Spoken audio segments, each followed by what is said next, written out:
If you're in the online business space as an online coach, you've probably seen how everyone right now is speaking about low-ticket communities, things like building your community in school, WAP, Discord, you name it. But if you're already charging right now somewhat of a high ticket, creating a low-ticket community might be the worst thing you can do. And in this video, what I want to do is I want to give you 3 reasons why and exactly what you should do instead if you're thinking about creating some sort of low-ticket offer. Last month, my clients made about $700K, and over the past couple years, my clients in total have made about $17 million. And I can tell you with confidence, very few of those clients had low-ticket community. And those who wanted to create low-ticket communities had actually very low success rate. Mind you, all of those people already had established higher ticket offers. Now, there is a proper way of doing low-ticket ascension model or low-ticket ladder model, whatever you want to call it. And I'll show you exactly how you can do that at the end. But first, there's 3 reasons why you should avoid creating low-ticket offer, and then I'll tell you what to do instead. So let's jump in. The first thing you have to understand is that having a low-ticket offer is still having an offer. You'll still have to sell people into the offer. You still have to put time and effort into convincing people that there's something out there that they should spend their time in. So even if your offer is free, the biggest misconception people have is that just because it's free, people automatically are going to jump in. You have to understand that time isn't free. Time, if anything, is the most expensive thing you can give to somebody. So just because you have something free doesn't mean it's valuable, or it doesn't mean that people are just gonna join it just because it's free. Even though it's a lower ROI on your time, on your investment, or everything, you still have to sell people into it. Economies of scale, obviously, if you're selling something at $10, $9, even $97, if your high ticket offer is 5K or 8K, just imagine how many people you have to sell into something that's $100 or $97 or $50 in order for you to recoup that amount of money. Now, the few people that really crush this are people who are extremely smart and know how to have a backend offer or how to position their offer correctly, and that's exactly what I'm going to show you in the end. Still, it's a low ticket offer, and some people are going to tell you, hey, you have to run ads to run people into a school group. Now you can do ads directly to school, or you have to create some sort of community and you have to have a Discord channel and all that stuff. Like, you still have to do all of these things, content, you have to monetize these people, and you have to have some sort of even systems behind it, right? You have to still do content for this offer. You have to love and care this offer as well, because it's still an offer. It's still something you have to run. It's not something that just because it's low ticket, it means it's low effort. Number 2, and I think this is my, like, if you take anything out of this video, is this one. So number 2 is content cannibalization. How are you going to determine or discern like what's free content for the community, the free community that you have? What is going to be the free content that you give your high ticket people? What is the content on your IG going to speak about? Is it going to speak about your high ticket, your low ticket? Are you going to put all your efforts into the low ticket? There's a lot of different thinking that goes into what kind of content strategy you're going to have to put in place in order to discern whether you're sending people to low ticket, high ticket. How does that look? Now, I'm not saying you can't do this. You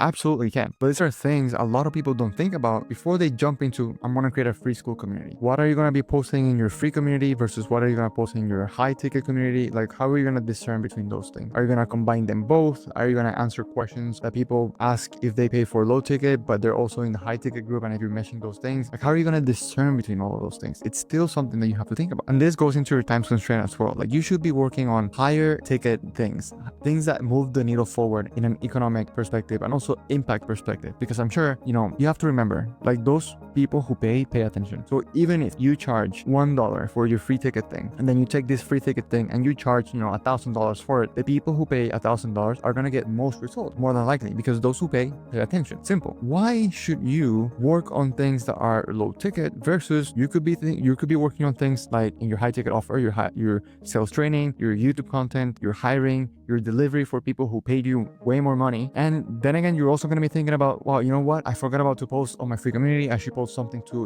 foster community, and I should post a 2-step, and I should post all these things. It's not only the time it takes you to maintain a low ticket community, but it's also time that you're spending outside of your high ticket brain into, I have to do all these things. I have to, think about the operations of this low ticket thing. I have to think about the post, the engagement, the people who are coming in. And the worst part of it all is that these people who are in the low ticket free community, they really don't have a lot of skin in the game. They probably just opted in because it was free. Maybe you were speaking with them in the DMs and you told them, hey, well, you should join my free community of people who want to get healthier. You treat this person as a lead, but they're treating you as something else that they found online for free, and they might just look into it. One of the things that a previous client of mine did, they actually did they literally put their entire program, like literally their entire paid program that they charge $12K for, entirely for free as a freebie, as a course. And when we looked into the analytics of this, literally very few people were even opening the emails to create an account, to go through the thing. This little course was worth $12,000, but because it was free, people were even joining the thing. People were even joining the Facebook group. People were even taking the time to create an account so that they could watch the videos, which people actually paid $12,000 for. But here you are worried about, I should make this look so beautiful, so great, just for people to not even take it into consideration, just for people to join or opt in, and they don't even care about what you have to offer, all because you're giving everything away for free.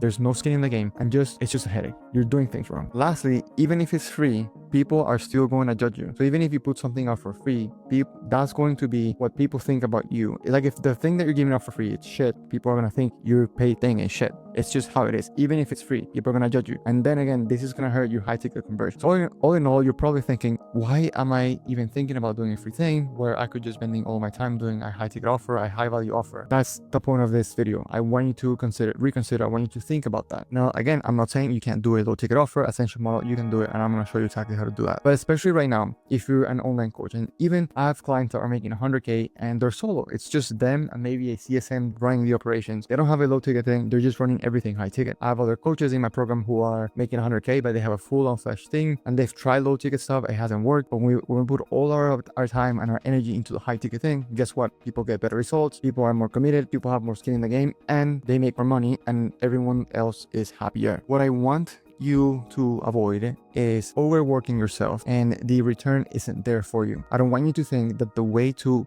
grow your business is just having a low ticket to a mid ticket to a high ticket, when you could just have a badass offer that's fully high ticket. But let's just say you still want to do your low ticket thing. There's a right way of doing it. So let me show you how it's done. First and foremost, you want to do something called just piece of the pie. Very simply, this is what it means. You still need to have a really good bad offer. Let's just say this is a pie. Let's just make this easier. Let's just say you are a fitness offer. And in this fitness offer specifically, you're doing diet, lifestyle, and training. So rather than doing a low ticket offer that has nothing to do with anything, maybe like a recipe book that's nothing to do with that, why don't you take your entire training modules, protocols, etc., and then just charge $100 for it? What you have to do now when you do the training stuff, you have to charge $100. But it's not about the money that you're gonna get. It's the fact that you're literally charging people to sell them into this other problems. What this means is the entire goal of the training, low ticket, whatever it is that you're doing, is that you're going to sell people into the methodology that the best way to improve their diet and the best way to improve their lifestyle is by whatever it is that you teach inside of your paid program when it comes to diet and when it comes to lifestyle. Obviously, give people results when they're doing their training stuff, give them some sort of mindset shift when it comes to training, etc., whatever it is that you're doing in fitness. But all in all, you have to tell them the three-legged stool kind of like example. Let's just say this is a stool. You gotta sell them onto the fact that, hey, you just got access to one small piece of the pie, which is the training. But training doesn't do anything if your lifestyle is shit, like if you go to bed late, etc.,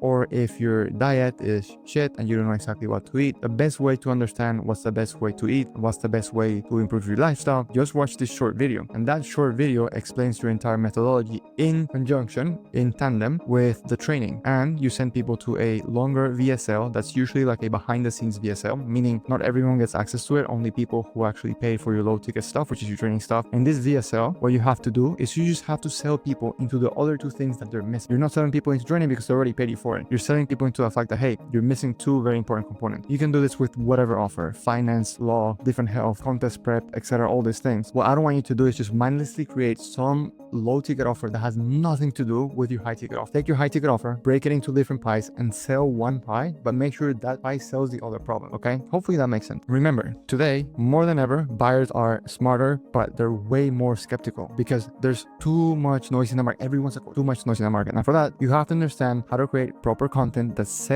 either sells this or sells your high ticket offer without you having to sell per se, without you having to say, you know, watch this video, book a call, do this, do that. Because remember what I said, you have to sell the methodology into the way you teach that is different and it's better better. The way you teach lifestyle is different and it's better. The way you teach training is different and it's better. And you have to sell that methodology, because let's be real, guys, even with fitness, even with whatever type of offer, like, hey, if you want to be good in business, just create a good offer, give value to people and sell that to people. Solve a problem. Everyone knows that. It's very simple. If you want to lose fat, eat in a calorie deficit. If you want to build muscle, train with weights, eat a little bit more protein. The majority of the problems that people are solving right now that they're charging a lot of money for, they're very simple in nature. The reasoning is there's a lot of noise. Everyone's getting kind of like diluted in the marketplace, and that's why everything, when done incorrectly, is a red market. But when you understand how to create and position the way you say content, the way you solve problems differently, that's when you start creating a blue ocean for yourself. And that's when things are a little bit different. The way I teach this is just, it's called subconscious engineering. And if you want to see how that looks and how it is and how I teach you how to do that and how I teach my clients how to do that, just click the video that's on the screen right now, because in that video I teach you how exactly to do all that. I'll see you in that next video.